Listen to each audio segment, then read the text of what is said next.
Good afternoon all of you. आज हमारा जो वीडियो है ये हाई स्कूल इंटरमीडिएट दोनों के लिए है।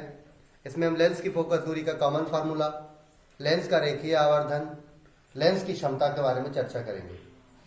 क्या होता है बेसिक कॉन्सेप्ट समझेंगे। आप इन चीज़ों के वीडियो, इन सारे कॉन्सेप्ट लाइट या अदर चीज़ों के वीडियोज गेन करने के लिए आपको हमारे channel Umesh sir physics classes को लाइक सब्सक्राइब करना है और अपने दोस्तों को भी फॉरवर्ड करना है। आइए हमारा टॉपिक शुरू होता है लेंस की फोकस दूरी। यह हाई स्कूल के लिए बहुत बड़ा वर्क, डेरिवेशन नहीं यहाँ पर है। तो लेंस की फोकस दूरी, आप इसके पहले हमारे वीडियो गेन कर चुके हैं। तो लेंस की फोकस दूरी का सूत्र, तो जनरल सूत्र आपके पास है 1/f is equal to 1/b minus 1/u, जहां v क्या है, v लेंस से प्रतिबिंब की दूरी, u क्या है, u आपकी वस्तु की दूरी, किसकी दूरी, वस्तु की दूरी, f क्या है, लेंस की फोकस दूरी। आपको यहां पर चर्चा करना जरूरी है, जो अभी हमने चर्चा किया था पिछले वीडियो में 1/f is equal to n minus 1/r1 minus 1/r2, ये इंटरमीडिएट में यूज होता है और हाई स्कूल के लिए यही सूत्र यूज होगा। इंटरमीडिएट में यह भी यूज हो सकता है, ऐसा कुछ नहीं है, बट हाई स्कूल में यही फार्मूला है। यहाँ पर आपको ध्यान देना है कि यू वी एफ के हम चिन्ह रखेंगे। कोई भी प्रॉब्लम सॉल्व करेंगे तो यू वी एफ के चिन्ह सहित मान रखेंगे। कैसे मान रखेंगे, चिन्ह सहित मान, जिसके बारे में चर्चा आपसे कर चुके हैं कि लेंस के बाईं ओर की दूरी नेगेटिव और लेंस के दाईं ओर की दूरी ऑप्टिकल सेंटर से क्या होती है, पॉजिटिव होती है। अब आप बात करते हैं कि यूवीएफ, जरा ध्यान दीजिएगा, दर्पण में ये चिन्ह पॉजिटिव होता है, वहां भी यूवीएफ का चिन्ह रखते हैं, और लेंस में चिन्ह क्या होता है, नेगेटिव होता है। चलिए बात करते हैं लेंस द्वारा जो उत्पन्न आवर्धन है। आवर्धन, इसे साधारण भाषा में आपको हो सकता है लिखा मिले रेखीय आवर्धन। क्या लिखा मिले, रेखीय आवर्धन, लीनियर मैग्निफिकेशन। लीनियर मैग्निफिकेशन क्या है, आप अभी पढ़े थे कि आवर्धन मतलब होता है बढ़ाना। जैसे आपने किसी चीज का प्रतिबिंब, किसी वस्तु का प्रतिबिंब 2 गुना कर दिया, तो इसका मतलब वो लेंस 2 गुनी आवर्धन उसके पास है। जितना आप 2 सेमी की वस्तु रखेंगे 4 सेमी आपको प्रतिबिंब मिल जाएगा। तो किसी लेंस द्वारा, ध्यान दीजिएगा, किसी लेंस का आवर्धन, किसी लेंस द्वारा उत्पन्न आवर्धन, लेंस द्वारा बने प्रतिबिंब की लंबाई, लेंस द्वारा बने प्रतिबिंब की लंबाई तथा वस्तु की लंबाई के अनुपात के बराबर है। वस्तु की लंबाई के अनुपात के बराबर। इसे स्मॉल m से डिनोट करते हैं। तो क्या बनेगा, प्रतिबिंब की लंबाई, प्रतिबिंब की लंबाई बटे वस्तु की लंबाई। मान लीजिए प्रतिबिंब की लंबाई क्या है, h डैश, वस्तु की लंबाई h। देखने पर ये आपके पास v बटे u के बराबर आता है। थोड़ा ध्यान देना जरूरी है कि जब दर्पण के आवर्धन की बात करते हैं तो यहाँ माइनस बी वाई होता है। यहाँ पर आवर्धन आपको गेन करना है तो v और u का चिन्ह रखना पड़ेगा। मान लीजिए v और u दोनों के चिन्ह क्या है, नेगेटिव है, तो आवर्धन प्लस में आएगा। प्लस का तात्पर्य है सीधा प्रतिबिंब, यानी यम हमारा यदि क्या है बच्चों, पॉजिटिव है तो कैसा प्रतिबिंब, सीधा। यम हमारा नेगेटिव है तो कैसा प्रतिबिंब, आपका उल्टा प्रतिबिंब बनेगा। कैसे बनेगा, उल्टा प्रतिबिंब बनेगा। इस पर प्रॉब्लम है, आप वी यू जानते हैं तो यम निकाल लेंगे, एक जानते हैं, यम जानते हैं, तो वस्तु की लंबाई या प्रतिबिंब की लंबाई निकाल सकते हैं। अगला हमारा जो पीडीएफ आप लोगों को उपलब्ध कराया उसमें हमने एक एग्जाम्पल सॉल्व करके आपको समझाया है।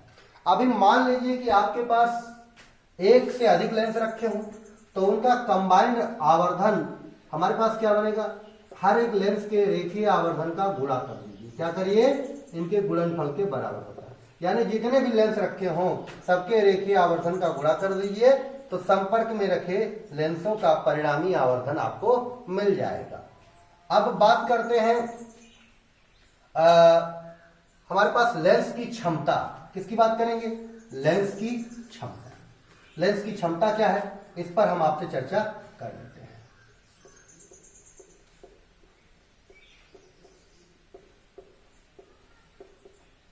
Power of lens. अभी आपसे कोई कह दे, एक साधारण सी सरिया दी जाए लोहे को, कोई कितना मोड़ सकता है, यही से उसकी क्षमता मापेंगे।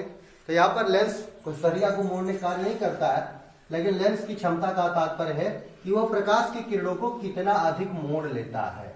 यानी कोई भी लेंस प्रकाश की किरणों को जितना अधिक मोड़ेगा वही उसकी क्या कहलाएगी? क्षमता। तो किसी लेंस की जो क्षमता है, किसी लेंस की जो क्षमता है, उसके प्रकाश की किरणों को लेंस द्वारा अपने ऊपर पड़ने वाली प्रकाश की किरणों को मोड़ने, या अब मोड़ने का सेंस दो है, इन साइड में उत्तल लेंस मोड़ता है, आउट साइड में कौन मोड़ता है? मोड़ने या फैलाने की जो क्षमता है, फैलाने की जो क्षमता है वही क्या होती है? लेंस की क्षमता कहलाती है। इसे हम किससे डिनोट करते हैं? P से। साधारण शब्दों में कहें तो कोई भी लेंस प्रकाश की किरणों को जितना अभिसरित कर लेता, अभिसरण या अपसरण जो क्षमता है वही क्या है? लेंस की क्षमता कहलाती है। जरा एक एग्जांपल लीजिए, एक हमारे पास कॉन्वेक्स लेंस है और इसने प्रकाश की किरणों को इतना मोड़ा। ध्यान दीजिएगा, ये आपके पास लेंस A है और एक हमारे पास दूसरा लेंस B है। दूसरा लेंस क्या है? B है, उत्तल लेंस ही है। और इसने प्रकाश की किरणों को, ध्यान दीजिएगा, इसने प्रकाश की किरणों को यों मोड़ दिया। अब आपसे बात करें तो किसकी क्षमता अधिक है? आप तुरंत कहेंगे कि इसने ज्यादा मोड़ा है, इसकी क्षमता क्या है? ज्यादा है। इसने कम मोड़ा है, इसकी क्षमता क्या है? कम है। आइए हम बात करें कॉनकेव लेंस के कॉन्सेप्ट की बात करते हैं। कॉनकेव लेंस में एक लेंस मेरे पास ऐसे है जो प्रकाश की किरणों को ऐसे मोड़ देता है, ध्यान दीजिएगा, और एक लेंस हमारे पास कॉनकेव ही है और वो प्रकाश की किरणों को क्या कर देता है? ध्यान दीजिएगा, ऐसे मोड़ता है। अब देखिएगा, आप जानते हैं कि ये इसने क्या किया है? इस लेंस, पहले लेंस ने कम मोड़ा है, दूसरे लेंस ने ज्यादा मोड़ दिया है, तो दूसरे लेंस की क्षमता क्या हुई? ज्यादा। जरा आप जानते हैं समांतर चलने वाली प्रकाश की किरणें जिस बिंदु से जाती है उसे क्या कहते हैं? फोकस दूरी। तो इसकी फोकस दूरी क्या है? अधिक। इसकी फोकस दूरी क्या है? कम। इसका मतलब जिसकी क्षमता ज्यादा उसकी फोकस दूरी कम। इसका मतलब क्षमता और फोकस दूरी में कोई ना कोई रिलेशन होता है। आइए साधारण शब्दों में आपसे कहा जाए तो लेंस की फोकस दूरी, सॉरी, लेंस की क्षमता उसकी फोकस दूरी के व्युत्क्रम के बराबर होती है, लेकिन ऐसे कहना उचित नहीं है। ये थोड़ा सा ब्रॉड लेवल पर आप देखें तो किसी लेंस की जो क्षमता है, ये देखिएगा, किसी लेंस की जो क्षमता है उस कोण की स्पज्या के बराबर होती है। क्या होता है? उस कोण की स्पज्या के बराबर होती है, यानी P = tan। अब किस कोण की स्पज्या की बराबर होती है? ये देखिएगा, ये रे ऑफ लाइट जा रही है, इसने मोड़ दिया और ये हम इसे सीधे बना लेते हैं। उस कोण की स्पज्या के बराबर होती है, जो क्या होता है? लेंस पर पड़ने वाले प्रकाश को एकांक दूरी पर मोड़ता है। या ध्यान दीजिएगा, मान लेते हैं कि इसकी ऊंचाई क्या है? h, इसकी ऊंचाई, और ये दूरी निश्चित बात है फोकस दूरी कहेगी। तो जो ये कोण बन रहा है, यानी मान लें इसे हम डेल्टा, तो यह भी कोण क्या है? डेल्टा। यानी P = tan डेल्टा। अब यदि डेल्टा छोटा हो तो tan डेल्टा बराबर क्या बन जाएगा? डेल्टा, और जिसे हम क्या कहेंगे? अब देखिए, tan थीटा बराबर लंब h/f। अब यदि h का मान क्या हो? 1 मीटर। क्या हो? 1 हो, एकांक हो, एकांक दूरी 1 मीटर ले लेते हैं, चलो कोई बात नहीं, तो P इक्वल टू क्या बनेगा 1/f। शर्त है कि f किस में हो, मीटर में हो। तो प्लीज एक बार फिर से, अभी आपने कहा कोई लेंस अपने ऊपर प्रकाश की किरणों को जितना अधिक मोड़ता है उसकी क्षमता जो होती है उसी को क्या कहते हैं, लेंस की क्षमता कहते हैं। प्रकाश की किरणों को अभिसरित अथवा अपसरित करने की क्षमता लेंस की क्षमता कहलाती है। साधारण शब्दों में भी आपसे कहा था कि लेंस की क्षमता होती है उसकी फोकस दूरी के व्युत्क्रम के बराबर होती है। लेकिन अच्छी बात कहा जाए तो किसी लेंस की क्षमता क्या होती है, किसी लेंस की क्षमता उस कोण की स्पज्या के बराबर होती है जो कोई लेंस अपने ऊपर पड़ने वाली प्रकाश की किरणों को एकांक दूरी पर क्या करता है, मोड़ता है, अभिसरित करता है। क्या करता है, प्रकाशिक केंद्र से एकांक दूरी पर जो प्रकाश गिरेगा उसी की स्पज्या को, उसी के टैन कोण को ही क्या कहते हैं, हम क्षमता कहते हैं।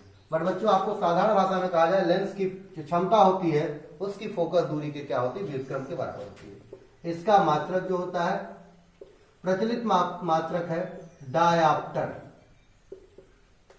डायाप्टर है जिसे हम डी से कहते हैं। आप जानते हैं उत्तल लेंस की फोकस दूरी क्या बनती है, उत्तल लेंस की फोकस दूरी धनात्मक होती है तो उत्तल लेंस की क्षमता प्लस डी में और अवतल लेंस की क्षमता क्या होती है, माइनस डी में होती है। एक एग्जांपल आपसे बात करें, किसी लेंस की क्षमता, किसी लेंस की क्षमता प्लस 2D है। इसका मतलब प्लस है तो कौन सा लेंस होगा, उत्तल लेंस। अक्सर चश्मे में ऐसा कहते हैं कि भाई कितने डायोप्टर का आपका लेंस है, कितना पावर है, तो कहते हैं प्लस 2D का माइनस 2D का। तो अब आप इसकी फोकस दूरी निकालें तो फोकस दूरी बराबर 1/p 1/2 और ये बन जाएगा 0.5 मीटर बराबर 50 सेंटीमीटर। ऐसे अवतल लेंस की बात करते हैं। यदि भी क्षमता क्या बनती है हमारे पास, क्षमता -2D होती तो F बराबर बनता -50 सेमी। यानी किसी लेंस की क्षमता प्लस 2D है तो उसकी फोकल लेंथ 50 सेमी, -2D है तो क्या बनेगी, -50 सेमी।